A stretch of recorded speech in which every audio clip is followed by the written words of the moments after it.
Hi guys, आप लोग कैसे हैं। मैं मोहम्मद मिकाइल अंसारी और आप लोगों का मेरे इस यूट्यूब चैनल स्टडी मित्र मिकाइल में वेलकम है। दोस्तों, जैसे कि हम लोगों ने शुरू किया है how to translate into English, जो कि ट्रांसलेशन की बहुत ही अच्छी बुक है जो आर.पी. सिन्हा के द्वारा लिखा गया है दोस्तों, और जो हमें इंग्लिश से हिंदी में ट्रांसलेट करने सिखाता है।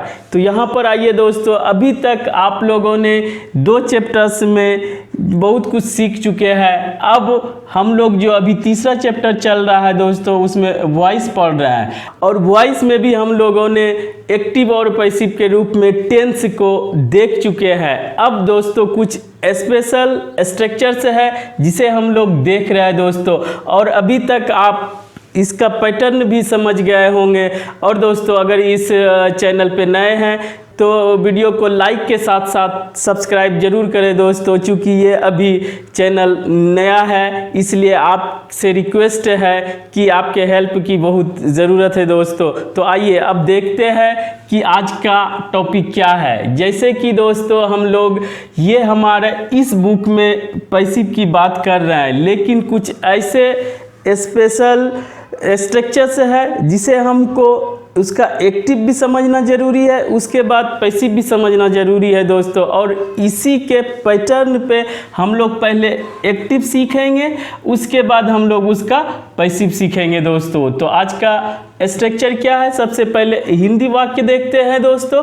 मुझे कपड़े धोना है या मुझे कपड़े धोना पड़ता है, तुम्हें पत्र लिखना है या तुम्हें पत्र लिखना पड़ता है, उसे इंग्लिश बोलना पड़ता है या उसे इंग्लिश बोलना है या इंग्लिश सीखना है, या इस तरह का दोस्तों कोई एक्शन हो जो प्रेजेंट में बात की जा रही हो और उसमें दिखाया जा रहा हो कि वो एक्शन हमें मजबूरी बस करना पड़ता है।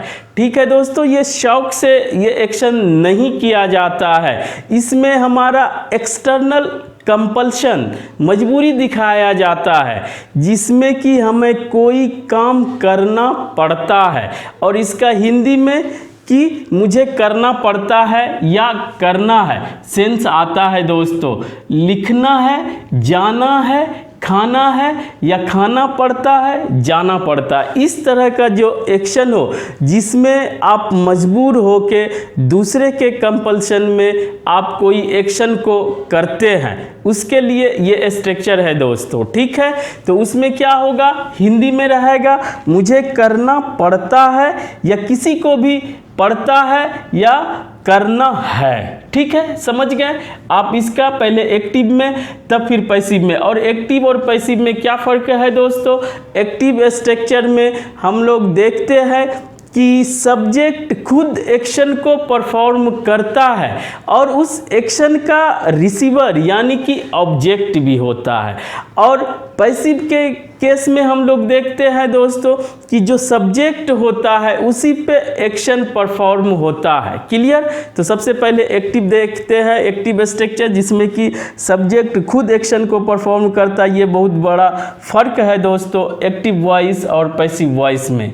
ठीक है, और उसी तरह का एग्जाम्पल लिए दोस्तों कि जिसमें ऑब्जेक्ट हो, और आप जान चुके होंगे कि जिस एक्टिव स्ट्रक्चर में अगर वो ऑब्जेक्ट है तभी उसका पैसिव स्ट्रक्चर पॉसिबल है, इसलिए दोस्तों ये भी याद रख ले।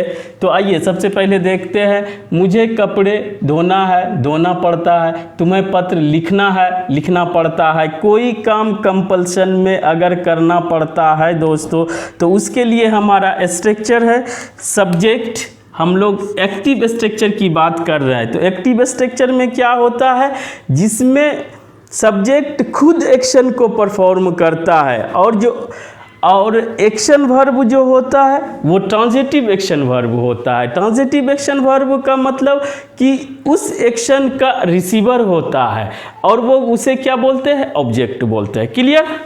ठीक है,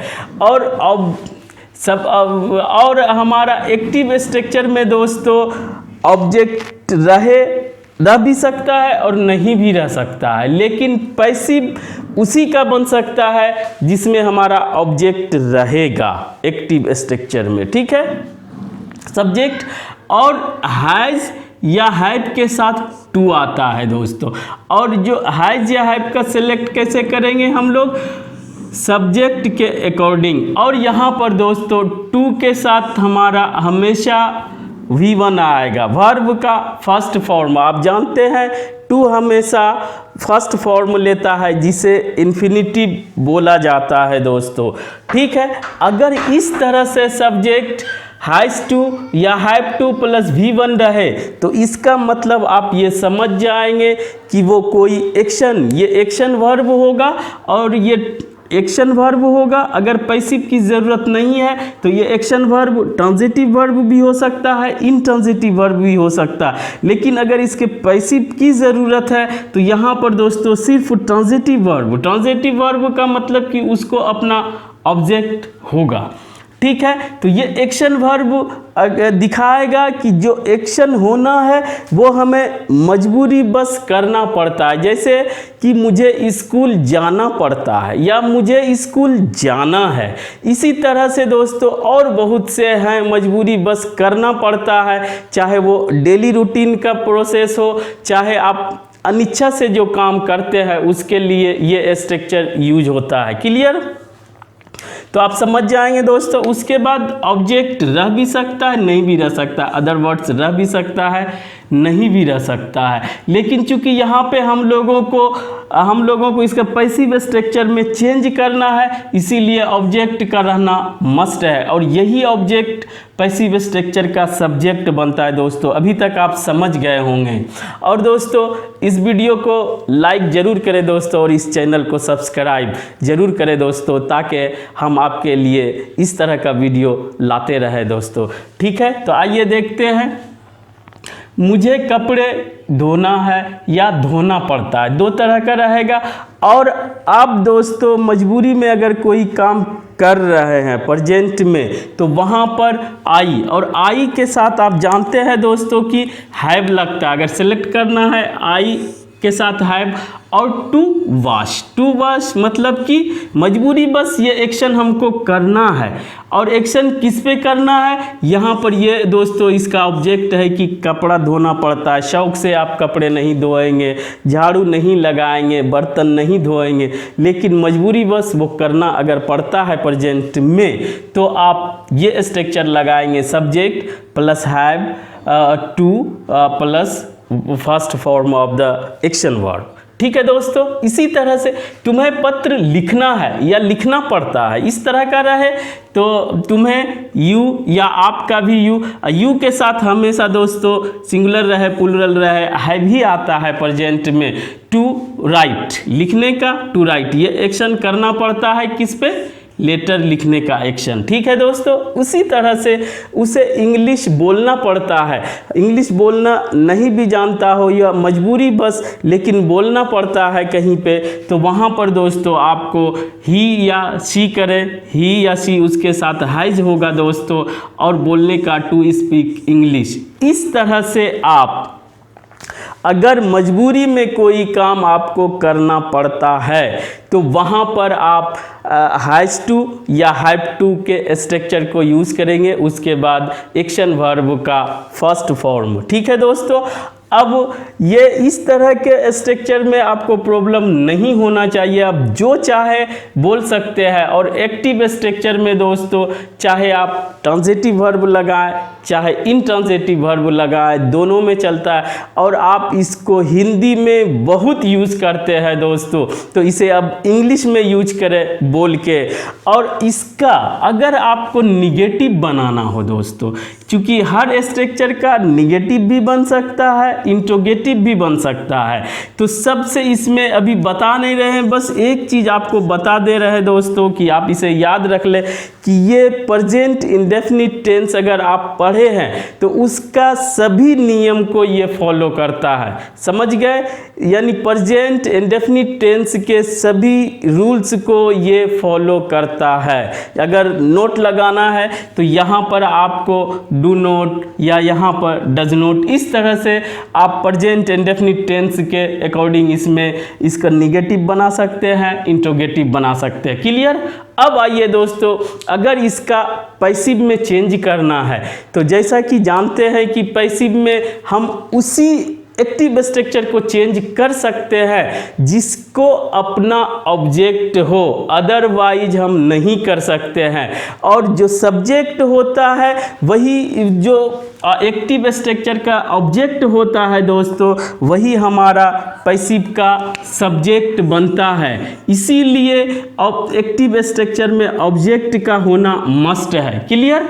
अब आइए दोस्तों, और इसमें जो एक्शन परफॉर्म करता है डूअर, उसको नहीं दिखाया जाता है, या बहुत ज़रूरी रहा, इम्पोर्टेंट रहा तो दिखाया जाता है, अदरवाइज उसे नहीं दिखाया या उसकी ज़रूरत ही नहीं पड़ती है दोस्तों। इसी सब कंडीशन में हम लोग पैसिव स्ट्रक्चर का यूज करते हैं, जहाँ पर सब्जेक्ट वेल नोन हो या सब्जेक्ट अननोन हो, या सब्जेक्ट को आपको छिपाना है, या दोस्तों एक्शन वर्ब ज़्यादा इम्पोर्टेंट हो सब्जेक्ट से, तो इस 4 कंडीशंस में हम लोग पैसिव स्ट्रक्चर को यूज़ करते हैं। जैसे कि कपड़े धोए जाने हैं या जाने पड़ते हैं, कपड़े धोए जाने पड़ते हैं, यानी कहने का मतलब कि कपड़ा धोना पड़ता है, लेकिन कौन धोता है उससे मतलब नहीं है। तो यहाँ पे जिस पे एक्शन हो रहा है उस पे हम लोग कंसंट्रेट होंगे कि सब्जेक्ट, सबसे पहले सब्जेक्ट, उसके बाद हैज और हैव टू, ये सेम रहेगा दोस्तों इसके तरह, चूँकि ये सब हेल्पिंग वर्ब इसके साथ है। और दूसरा दोस्तों, पैसिव का पहचान यही है कि बी फॉर्म का कोई ना कोई फॉर्म लेगा, उसके साथ वर्ब का थर्ड फॉर्म। यहाँ पर अगर टू रहे एक्टिव में तो पैसिव में दोस्तों टू के बाद बी लेता है, अब बी के बाद ये अपना V3, और इसी से पहचानेंगे कि ये पैसिव स्ट्रक्चर है। किसका पैसिव स्ट्रक्चर है? इसका, यानी कंपल्सन में कोई एक्शन होने का पैसिव स्ट्रक्चर ये है, जिसमें कि डूअर अगर ज़रूरी हो तो बाय प्रीपोजिशन लगा के, अगर एजेंट बोला जाता है, अगर बाय प्रीपोजिशन लगा के, अगर पर्सन हो तो उसको दिखा देंगे, अगर प्रोनाउन हो तो उसको दोस्तों ऑब्जेक्टिव केस दिखाएंगे, और अगर कोई थिंग हो, कोई वस्तु हो, तो वहाँ पर दोस्तों दूसरा प्रीपोजिशन यूज़ करेंगे। क्लियर। तो अब आइए दोस्तों बना के देखते हैं। कपड़े धोए जाने हैं, कपड़े धोने का काम किया जाना है या करना पड़ता है, लेकिन कौन कर रहा है, कौन करेगा, इससे नहीं, इसको नहीं बताना है या नहीं क्लियर है। तो वहाँ पर दोस्तों सबसे पहले हम पैसिव स्ट्रक्चर में ऑब्जेक्ट, जो एक्टिव स्ट्रक्चर का रहता है उसका ऑब्जेक्ट लेते हैं, यही सब्जेक्ट बनता है दोस्तों पैसिव स्ट्रक्चर का। अब अगर सिंगुलर है तो हैज़, अगर प्लूरल है तो हैव। यहाँ पर क्लोथ्स की बात की जा रही है, इसीलिए हैव टू यूज होगा दोस्तों, और टू के बाद बी प्लस V3, ये बताएगा कि पैसिव स्ट्रक्चर है। तो इस तरह से क्या हुआ कि कपड़े धोने पड़ते हैं या कपड़े धोए जाने हैं। ठीक है दोस्तों। अब आइए, पत्र लिखा जाना है, किनके द्वारा लिखा जाना है ये बाद की बात है, तो वहाँ पर हम लोग ऑब्जेक्ट ही लेंगे।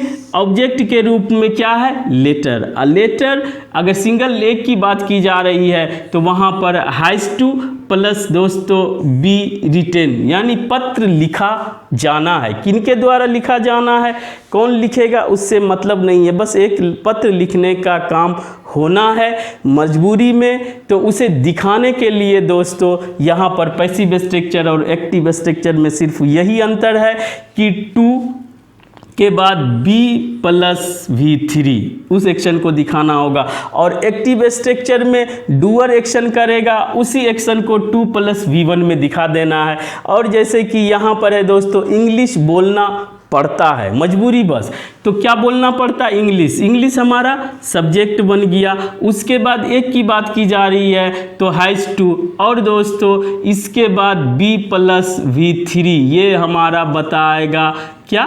Passive structure. किसका? इस एक्शन का, यानी कि इस स्ट्रक्चर का पैसिव स्ट्रक्चर। इस तरह से दोस्तों आप अगर ये भी देखना चाहते हैं किसके साथ हैव यूज होगा और किसके साथ है, तो आई, वी, यू, दे या प्लूरल नाउन हो दोस्तों, उसके साथ सभी कंडीशंस में हैव यूज ही होता है, चाहे वो कोई भी सिचुएशन हो उसमें हैव यूज करेंगे। और थर्ड पर्सन सिंगुलर नंबर जैसे कि ही, शी, इट या सिंगुलर नाउन या अनकाउंटेबल नाउन के साथ दोस्तों हैज यूज करेंगे। और इसके साथ एक बात और याद रखेंगे दोस्तों कि चाहे वो एक्टिव स्ट्रक्चर हो, चाहे वो पैसिव स्ट्रक्चर हो, चाहे किसी तरह का भी सिचुएशन हो, उसमें दोस्तों ये रूल्स फॉलो किया जाता है, सभी सेम रहता है। इस तरह से दोस्तों आज हम लोग देखें कि अगर कोई कंपल्सन में, कोई मजबूरी में कोई काम करना पड़ता है तो उसका स्ट्रक्चर क्या होता है, और हम लोग उसे सीखने की कोशिश की है, एक्टिव स्ट्रक्चर भी, पैसिव स्ट्रक्चर भी। और दोस्तों अगर आप इससे कुछ सीखे हो और यह वीडियो आपको अच्छा लगा हो तो प्लीज़ लाइक करें, सब्सक्राइब करें और अपने दोस्तों के बीच शेयर जरूर करें दोस्तों। Thanks for watching.